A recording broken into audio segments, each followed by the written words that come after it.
Hello, this is Alex with Grow How. Today we're doing a pandemic response sourdough starter. I'm doing this because people have been asking online, how do I make sourdough? I can't get yeast. And this is pretty easy, so I'm just going to go through it. I've got here 2 cups of flour, 2 cups water. I've got a container that I'm going to keep my sourdough in. I bought this at the dollar store for about $1. I like this one because it's a full 2 quart. That's an 8-cup measure. That will give me room for this sourdough to expand. And I've got the lid. I never put this on tightly because this stuff's going to expand. It's going to put off gases. That's going to put pressure in any container that's sealed. If you're going to use a glass container, which is fine, just make sure you have a lid on it that's not tight. Otherwise you will have an explosion. Again, 2 cups flour, 2 cups water, and a container. And I've got a scrapey thingy. So I'm going to take my flour, I'm going to pour my water into it. I'm going to mix that in with my hands. Do you have to do it this way? Do you have to mix it in with your hands? No.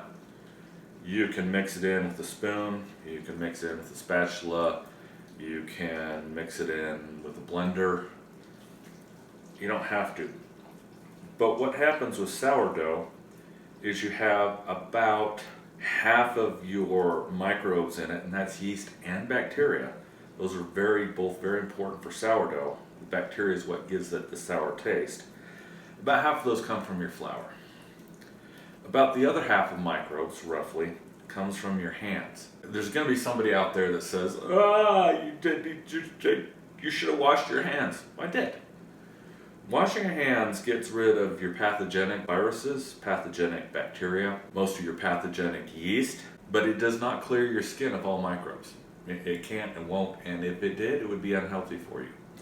You need microbes on the inside, and you need microbes on the outside. You just need the right ones. In this case, if I've been exposed to COVID-19, I've washed off my hands. This is all going to be cooked anyway, so that's all going to be dead. And I've added a higher level of bacteria and yeast for the quality of the bread. And do you need to? No, you can do it without it. That's fine. There are people that are going to say you're doing this wrong. You need to add this much flour and this much water on the first day, and then add that much the second day, and then add this much the third day. I've seen a lot of videos, a lot of write-ups on that. When I started making sourdough, those were not commonly available. Certainly the internet wasn't there. YouTube certainly wasn't there. Books on this were not that common in the library. Probably more common than I never checked. I just made it. And then I poured it into my container. And this is really all there is to it. Now again, those other methods work, but I also know a lady on YouTube that does a very traditional method for her culture. And instead of a runny batter like this, she kneads it into what I would consider a bread dough. She doesn't do this, add one every day and add this every day. It just simply isn't needed. And if you want to do it that way, fine. There's a lot of videos that show you how to do it. I don't, because I'm impatient and I just want to get the job done. Now this is going to sit on my counter or in my pantry. So I'll have this in a nice spot, hopefully where things are a regular temperature. And in about, somewhere between 4 to 7 days, this will be bubbling up about twice the consistency it is now. I will have a follow-up video on that because I want to get this out there now for all the people that are worried. Now for you folks in a hurry, if you think that a week is too long for this and you still have access to a little bit of yeast, now for all you folks who are in a little bit of a hurry, you can go ahead and add a little bit of yeast to this and it will actually pick up quicker.